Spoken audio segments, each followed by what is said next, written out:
those who hit that play button and chose to listen to my podcast today, it's an honor. My name is Siri. By now, you all know what this podcast is all about. To that new listener who is with us, welcome. In my podcast, I speak about the challenges we face as humans, methods I personally believe in, which could help you all overcome that challenge and be more happy and satisfied with life. You can reach out to me on my Instagram handle at @ThatGirlOnlineShow. Let's create a community where we can be real, raw, and open about our feelings and experiences and find a new perspective in every walk of life.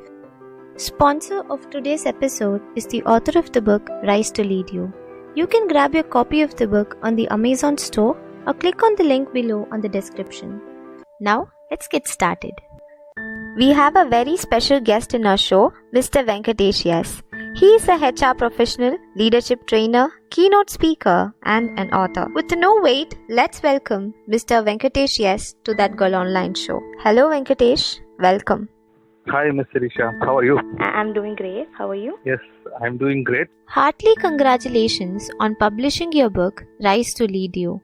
On reading your book, I could see that you have better understanding about the right way of living and your passion towards helping people in betterment of their life. Can you tell us more about your journey as a leadership trainer and what inspired you? Thank you so much. See, leadership is everything for me. It all started with the pain because right from my childhood, I have been a stammerer. I had to go through certain time in my life where I cannot speak in public. I cannot send question being thrown to me by teachers. Right from my childhood, I had to go through that trauma that I am being a stammerer. What can I do? What do I do? That put me in dark, and I have also kept myself away from meeting people. I was inspired by college professor who helped me through his various activities that inspired me to become a leader. He knows what to do, and he is very clear how to get things done through others. And more importantly, I had that passion of speaking to people and to train people through that my college days, where my professor helped me to get out of that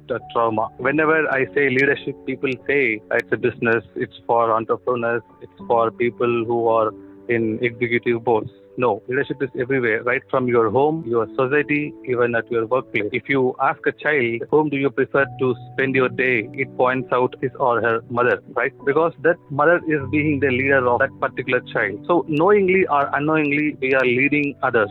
We are setting some example. We are inspiring others. One day I was in a bus stand where I saw and single mother. She was carrying physically challenged son for school. Every day she has to carry him on her shoulder and she has to run behind that bus and catch the bus. On that particular day, I was having a cold and flu, just like today. That day, I was thinking whether to go to office or not.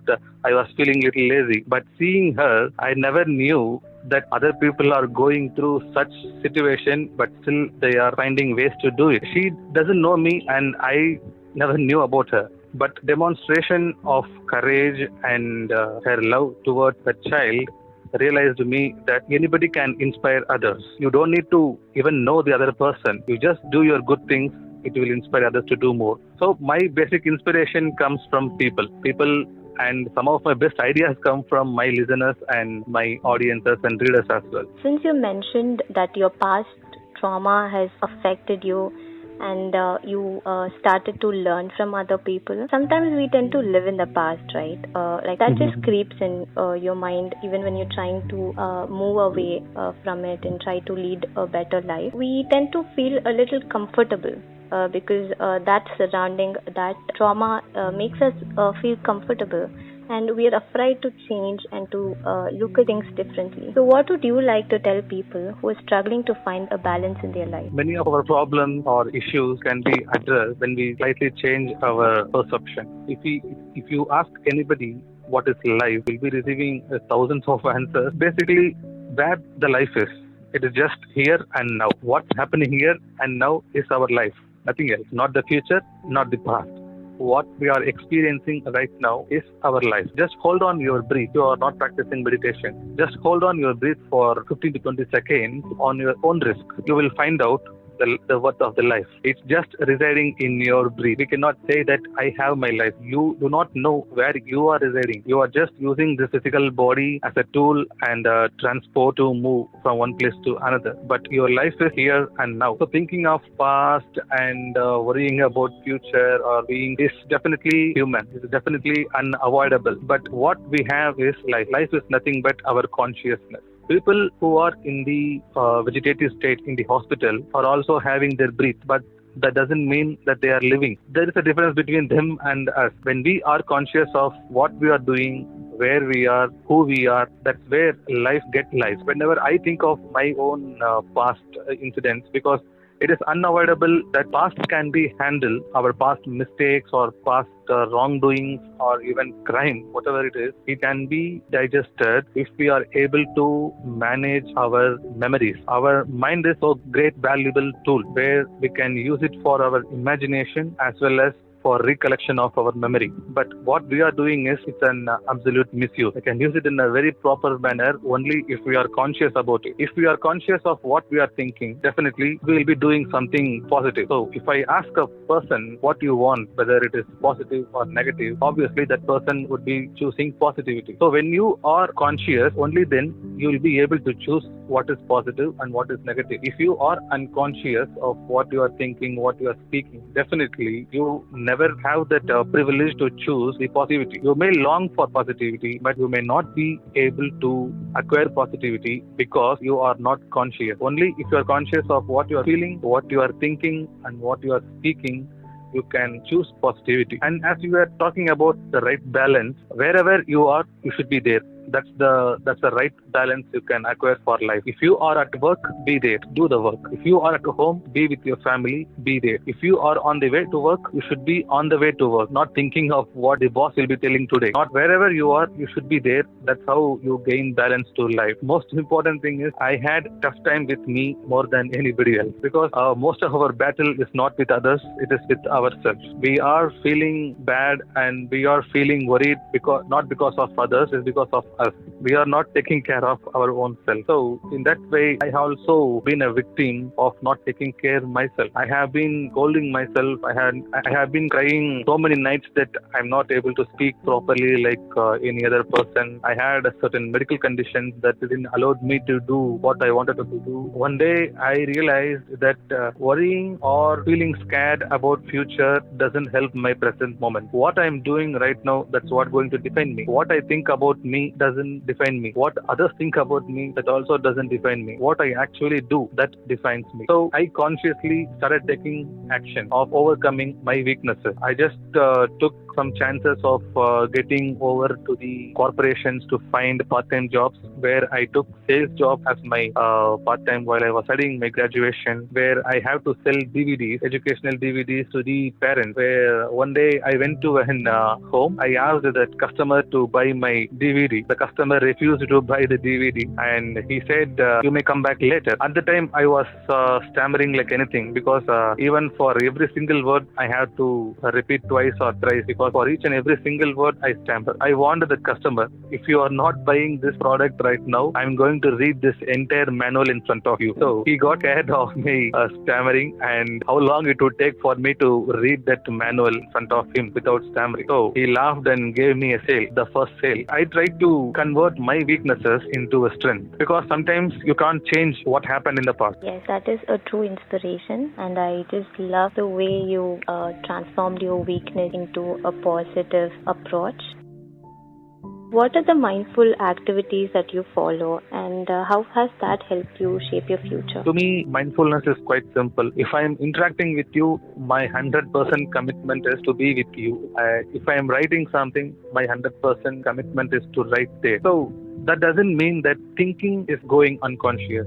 I will come back to that. But to say about mindfulness, your life itself can be a meditation when you do your task with 100% consciousness. You definitely do not need a separate time to do meditation. When you focus your own task and activity with 100% consciousness, it's absolutely meditation. Meditation is you listen to your own breath. Meditation is putting your whole of your concentration and focus on one particular thing. That's what you are supposed to do in our life as well, in everything. If you are talking to me, definitely you need to talk to me and listen me. That's your sole intention at this moment. If you are doing so, you are releasing all other factors around you. You are completely with me and your mind is calm and peaceful because we have been interacting with a full focus and commitment to this particular moment. So mindfulness doesn't take serious effort when you are conscious. Consciousness does take effort, but mindfulness doesn't, because consciousness is the root of meditation as well as mindfulness. When you are conscious of what you are doing, what you are speaking, and how you are being, that's what it takes to be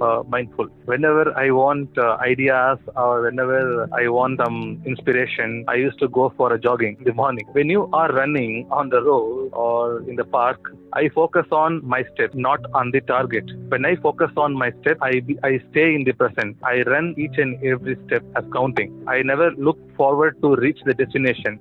When I look forward to the destination, I lose focus on my current running track. So what happens is, whenever I get tired, I easily give up because I think that, still I have to cross so many kilometers, so then only I'll be able to complete it. But when I'm focused on my present step, what I'm taking while running, I keep moving and moving and moving. That's it. So mindfulness is nothing but wherever you are, being there and being your 100%. So I could see that you have spent so much time on working to improve yourself. We can't just wake up one day and feel good about ourselves, and it takes immense strength and dedication to work on ourselves and to swallow the hard pill. Acceptance of past mistakes comes from a place of self-love. So what are your ways to practice self-love and how important it is to love oneself? Mentioning about past mistake, it is something that every one of us is going through. They are unhappy with their past. They are completely surrendered to the past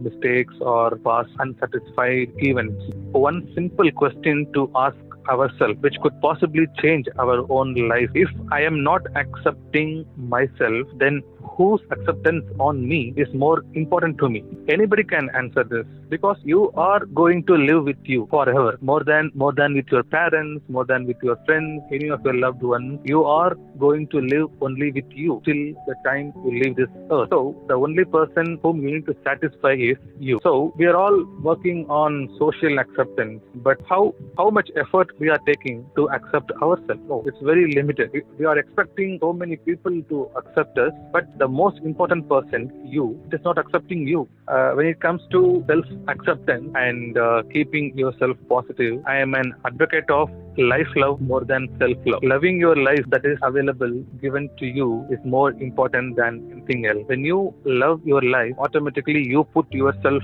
in your life and you are loving yourself as well. When you love your life, you put any people around you into it and you be a love. Because loving is not about doing. It is also not about giving. Loving is about being. So whatever you are, that's what you are going to attract. So life is all about loving the life itself. When you love your life, you become as a love.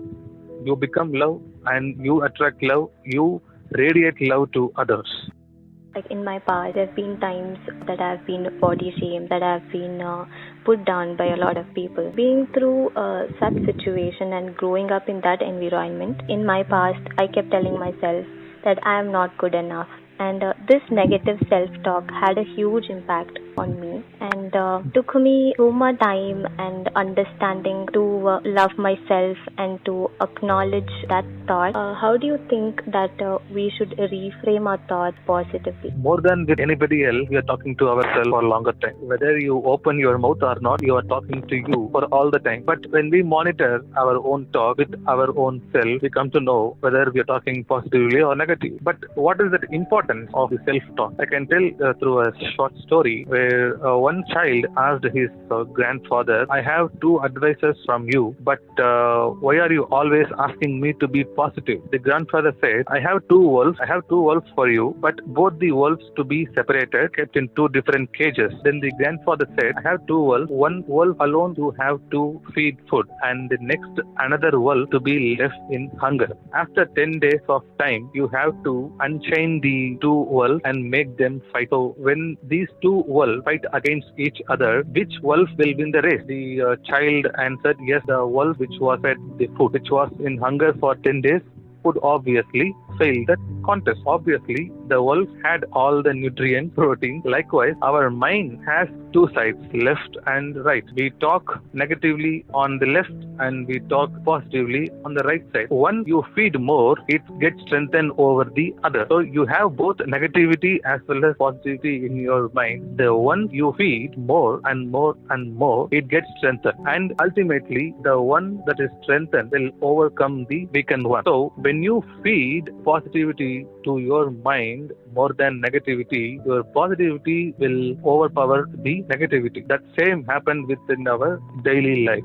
Whether we talk to our own self or whether we talk to other people, how it is possible to speak every time positively? Yes, humanly it's not possible, but still with enough consciousness we can alter our word to avoid negativity, overpower our positivity. Already the negativity, feeding positivity once in a while will not help us. We have to constantly put positive things that help the negativity to eradicate itself. So the more positive talk we consciously speak, the lesser the negativity stays in our mind. So when we face an anxious situation in life or when we are facing a downfall, we would usually say, let's hope for the best, right? Like everybody do that. And in your book, you talk about hope as a hopelessness, and that should be replaced by courage. So what is your perspective on that? Yes, we have to change our perception on hope, because as I told earlier, our life's problems and issues can be addressed if we looked into the meaning and if we looked into the perception. So when we say hope, hope is nothing but a visual thinking. Hope is an desire, correct? Yes. Hope serves when you don't have control over the situation, when you have nothing to do about it. Just for an example, if I am put in an jail for a wrong reason, what can I do in the jail? I can only hope that one day I will be released, because I cannot do anything else. I must follow it. I must adhere it, because I have nothing else to do about it. I have no control over it. I have to be there and I have to spend my time in a fruitful way. But hope is only for such kind of situations where you can't do anything about it. But belief, courage is something that you develop within you for taking actions. So if people who are listening is not still convinced, I would like to add one more example. As I mentioned in the book, hope is for those people who desire but they don't take action. That is for hope. So you have a great interest for tennis sport, and you want your favorite player to win that tennis championship.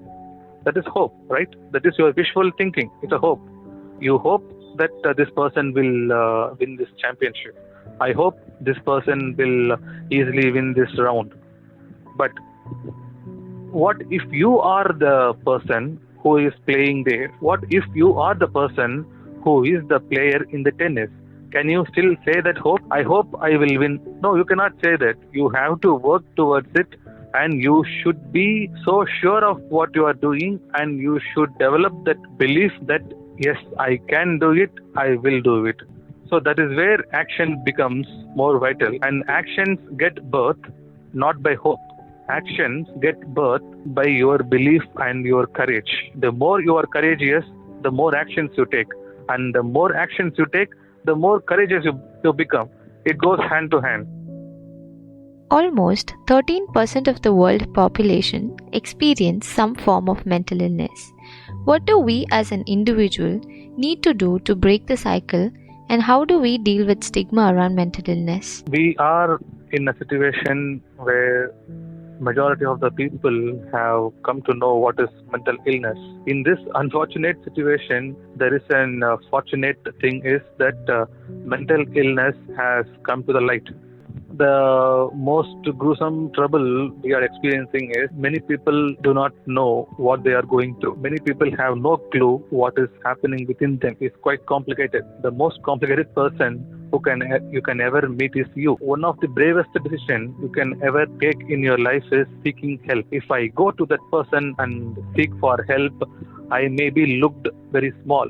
No, when you seek help, you are feeding your soul. When you feed your soul, that's where your life gets brightened. If you are conscious of what you are doing, what you are feeling, you can do enormous things. If you are thinking for the benefit of your present situation, if you are thinking in relation to your present event, that is consciousness. If you are thinking that what to have for the dinner tonight, and your thinking goes on, and then end up saying that my life is so miserable, that is unconsciousness. The more conscious you are, the more happiness, peace, calmness, whatever you seek, that will come to you. You have definitely given us so much thoughts to think about with your new perspectives. Thank you so much for being on That Girl Online show. It was a pleasure talking to you. Yes, thank you so much for choosing me for this podcast. Thanks for this opportunity. You can grab your copy of the book Rise to Lead You on the Amazon store or click on the link below on the description. Hope you enjoyed today's episode. If you did, give us a like, comment and share this episode to your friends and family. Sending in all the love and positivity.